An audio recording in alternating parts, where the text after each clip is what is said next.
I told him probably one of the best thank yous I ever got happened about 10, 12 years after the kid had left my school. And they were a waiter at a restaurant, and I noticed that they kept staring over at our table. I didn't recognize him. He had a full mustache and, Yeah, all grown up, right? Yeah. yeah. So I didn't recognize him, but he, before we were leaving, came over and, Mr. Porchia, right? Yeah. I wanted to say thank you because if it hadn't been for you, I wouldn't have graduated middle school. Hello, everyone, and welcome to the Brighter Together podcast. My name is Janet Courtney, and my special guest today is Ira Porchia. Ira is the superintendent at Tulare City School District, and that is in Tulare, California. Ira, thanks for being here today. Thank you so much for having me. It's an honor. Awesome. So tell us a little bit about the demographics of where you are.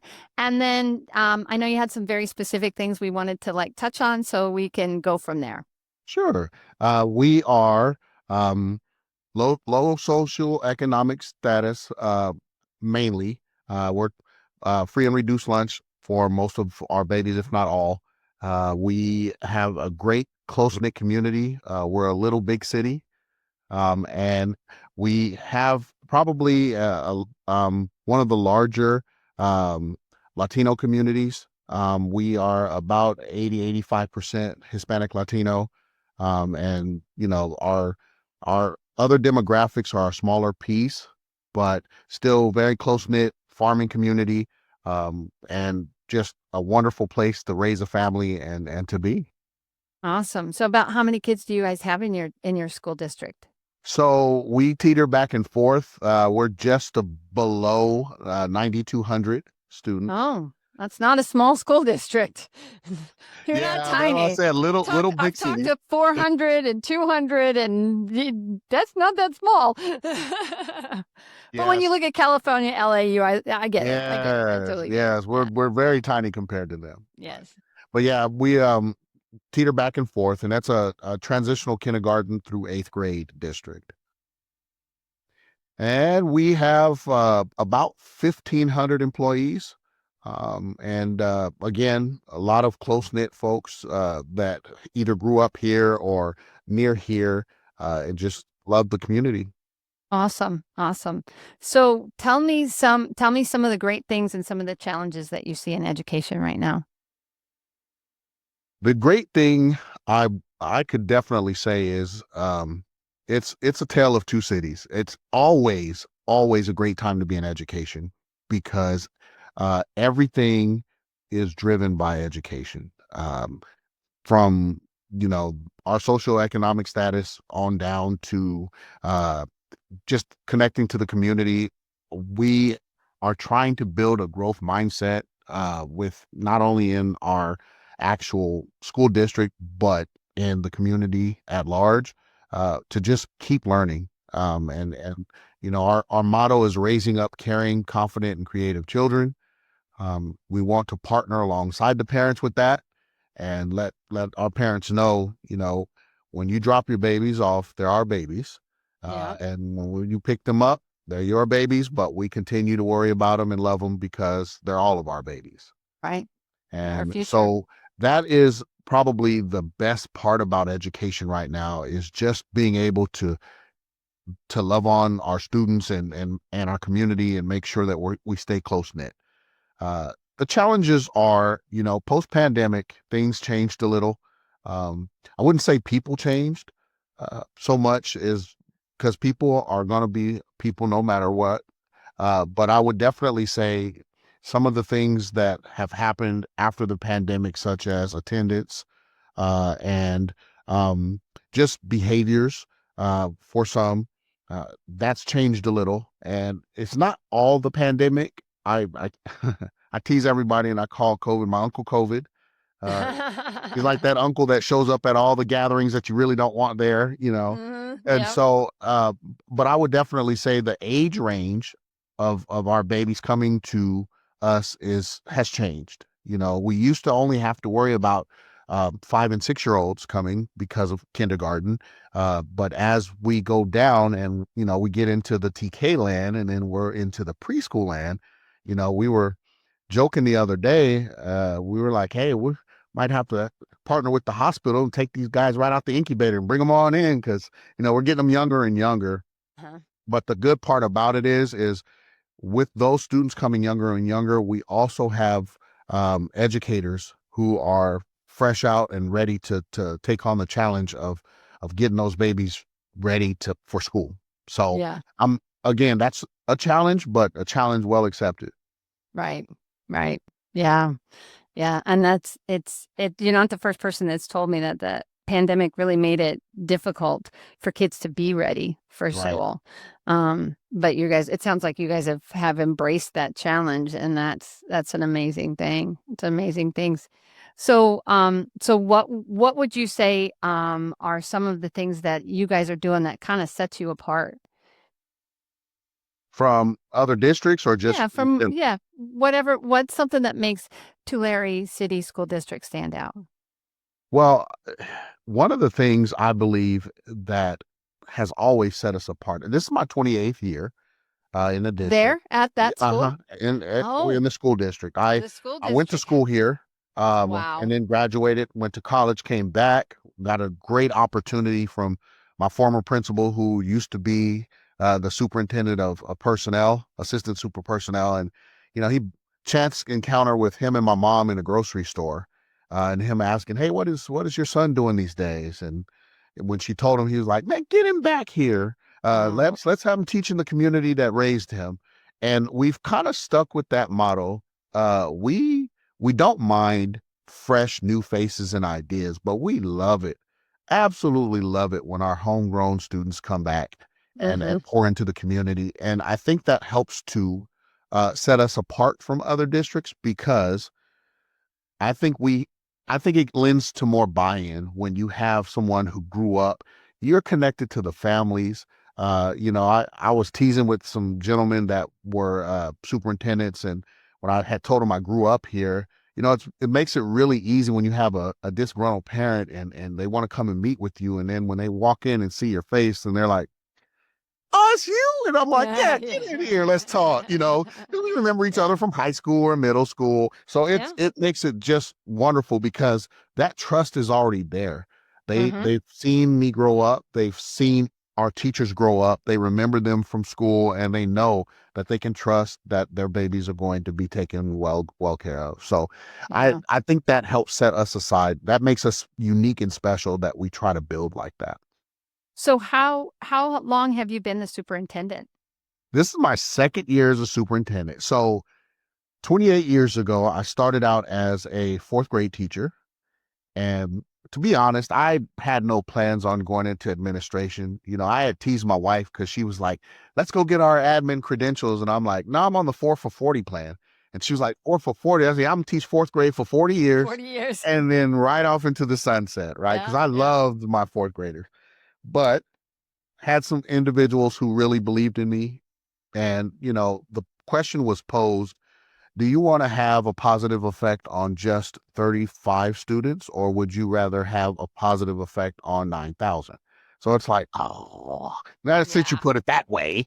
Yeah. Yeah. So I decided, you know what? Okay, I'll go into administration. So I went, um, became a head teacher of that same elementary going into third grade. And then I moved to a junior high as the head teacher and taught sixth grade. And then I became a vice principal uh, of one of our middle schools. And after that, I was given the nod to go to one of our elementary schools and spent 6 years as the principal there. And then moved to junior high and was able to spend 3 and 3/4 year there. And right at the end of that year, before the year ended, I was able to be pulled to the district office. I became um, the director of student services and technology. Uh, Okay. I believe we called it ed tech at the time for our baby and data systems. Yes. So stayed there for a while, and I'll never forget the conversation. My superintendent at that time came in and said, a lot of dangerous things happening at schools. So what would you think about us building a safety department? And I was like, well, you know, one of these days you can stand in front of the community and say, well, I thought about building a safety department, but hadn't quite gotten off the ground yet. Or Mm. you can say, I was at the forefront. I built the safety department as soon as possible, and we're doing everything we can to keep your baby safe. And she goes, congratulations, you're in charge of the safety department. I'm like, oh, no, I didn't know it was an. So anyway, that led me into child welfare, attendance, and safety. And Gotcha. I stayed in that position until 2 years ago, where I was able to apply for the superintendent of this district. And like I said, I'm just humbled and overwhelmed and just so thrilled to represent our district, a district I grew up in that I always say grew me up. Yeah, yeah, So absolutely. yeah, it's been Absolutely. great. Yeah. And it's inspiring to see how a community has raised you up, and now you're turning around and raising up their kids and their kids and yeah, and that's amazing because you got at 28 years, you've got two whole good almost three generations that you've Yes, gone ma'am. through that school. And I've seen them. Some of my fourth graders are teachers. Well, we did rounding yesterday at one of our elementary schools, and one of my favorite fourth graders of all time walked in. She's a teacher at that elementary school, and she was like, "Hey, my favorite fourth grade teacher, how's he?" And we just laughed. So Uh-huh. yeah, I'm starting to see a lot of folks who are my age who are grandparents now, and Yeah. yeah, it's very Yeah. interesting to Yeah, I see think it. you guys aren't you're probably not very far behind me because I've got 31 years. So, Yes. and I was a late bloomer, so I had to figure it out. It took me a little while to figure it out, but we I got look at there. that 28 years and it blew by quickly, but Yeah. you know, I've never, I've always been just happy to be back because I'll be 100% honest, leaving here at 18, uh, I was like, I'm never going back to Tulare ever. I'm going to spread my wings and I'm flying out of here. I'm not going back. And then I got placed, a lot, we're primarily dairy, farming and corn and whatnot. And I went to UC Davis, and they put me right next to where they were housing the cows. So I spent a good amount. I'm like, is this the Twilight Zone? Like, how did I get put here? So I think it was the world, the universe was already trying to tell me, you're Yeah, going back, bud. you're You going don't think back. you are, but Yeah. you are. And I so, grew up in Grand Island, Nebraska, hmm, and the wind shifted I, and the stockyards came and my dad, he's so funny. He's passed now, but he would say, I would be like, "Oh my gosh, I can't stand that smell." And he's like, "Are you kidding me? That's the smell of money, honey." that is the thing in this area. Yes, you smell that money. There is a crisis in this country, a massive shortage of special education teachers. We know how devastating this can be for your students, families, and staff. Lighthouse Therapy places experienced special education teachers in virtual, hybrid, and on site roles, and we handle everything from hiring to onboarding to mentorship. These aren't just placements, they're professionals who understand compliance, collaboration, and care. Let us help you fill in the gaps with special education teachers who really understand. We are here to help. Visit lighthouse-therapy.com/brighter together to connect with us today. Yes, You ma'am. smell the money because that is what it was. And that was our industry. I mean, that was it still is to this day, a huge piece of Grand Island is. And we had all the trains coming through, and Yes. I didn't even hear those trains growing up. I went back after I'd been away for a long time and stayed, and I was like, "Good grief! There's a lot of train horns Right. in this town." Right. I don't remember hearing them when I lived here. No, we have a train system runs right through the center of town. It actually used to split our town into east and west. Yeah. Hmm. But yeah, we've always been that beautiful farming community. Love our farmers to death, and just been a beacon of produce and dairy for California and the United States. So Yeah, and in California, you probably have a couple of growing seasons too, I would oh imagine. yeah. Oh yeah. Cornfields get super high, and like I said, we have Land O'Lakes and Dairymen's and just some great products here. Awesome. Awesome. Well, I tell you, it's amazing. I love hearing about what you guys are doing and just the fact that you've just stayed and made such a difference. Glad I If did. you could fix one thing, Ira, just one thing, not money, can't be money, but if you could just fix one thing in your world as the superintendent, like so you didn't have to deal with it ever again, what would that one thing be? At this point, I would, and I don't know if it needs fixing other than, but I would I would try my best to fix, I guess if that's the word we're using, uh, our parent community connection with us to the point where we are we're closer. Hmm. We have a wonderful group of parent liaisons each school site, and they do a magnificent job of connecting with the community, getting resources for our parents. But it's really difficult to get parents in and get a chance for them to learn alongside their child, because there's what we're seeing is there is a breakdown sometimes in communication with regards to not teaching them how to raise their child, but just being on the same page, since we're Hmm. raising up caring, confident, creative children, right? Right. So it's just one of those things where it's really difficult sometimes, because there's that little gap in communication. If there's any fix that I would have, I would fix that, because that whole village takes a village. Yeah. That would Yeah. just make that mantra come alive even more so. Yeah. And we try to do a great job anyway of, like I said, of connecting with the community and making sure that parents feel welcome and bringing them in. But it can always get better. Right. Always. Yeah.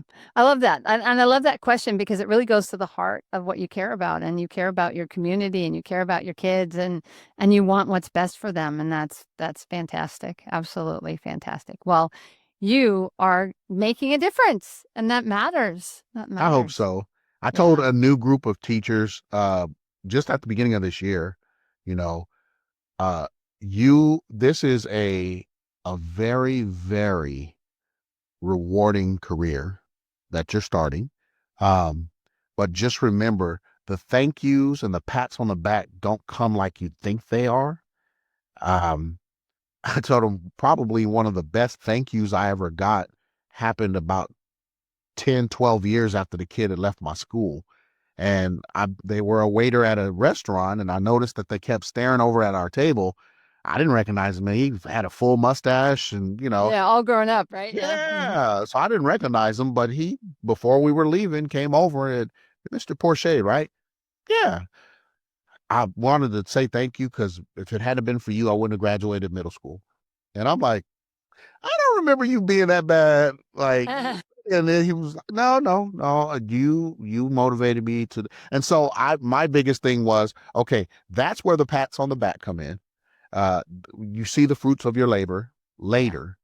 So Later. I just told Yeah. him it's a thankless job and just keep grinding, but just know that's the fruit of your labor right there. When you can put great citizens out to our community and keep growing our community and other communities, that's the fruit of the labor. So anyway, yeah, I really am happy that I get to see this community thriving, and again, I just want to make sure that we're connected, we stay connected.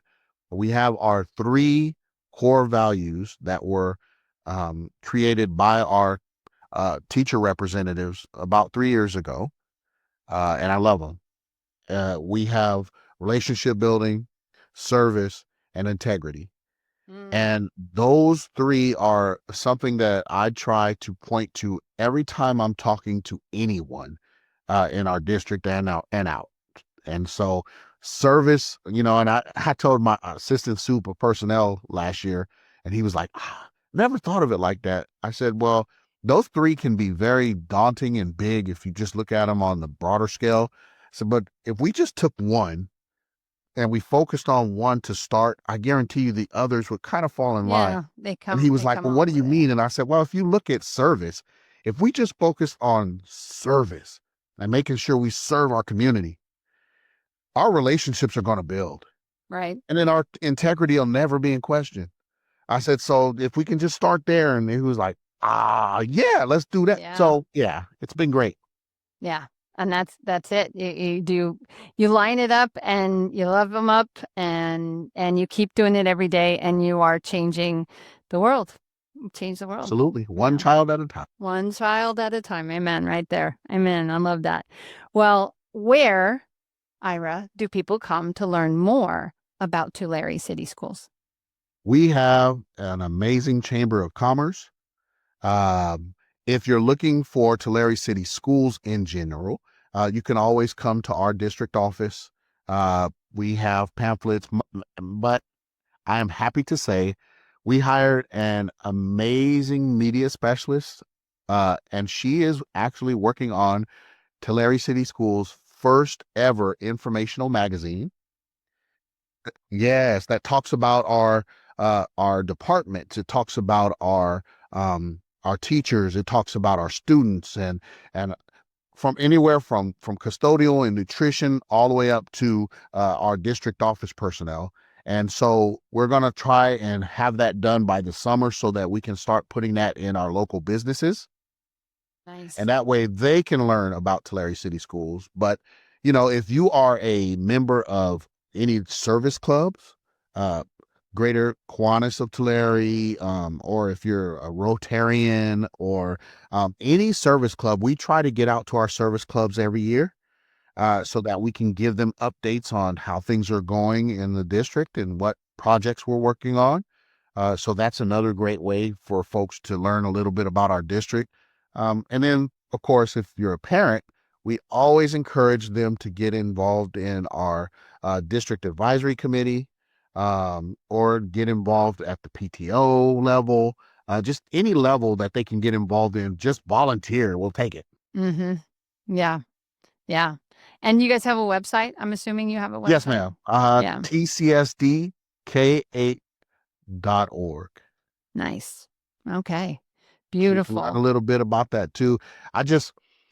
It's so, we have a wonderful website and it was designed beautifully, but just talking to someone, I think it would be easy. Yeah. Oh, There's yeah. You're never so going to much we get, could put in yeah. there, but we would Yeah. love for people to know about the wonderful world of Tulare. Yeah.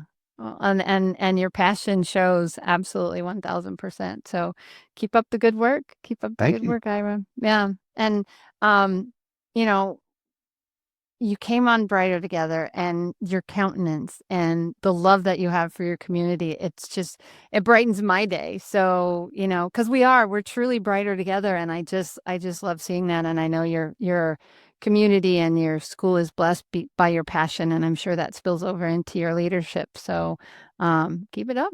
And thank you. Thank you for being on Brighter Together. I really appreciate you.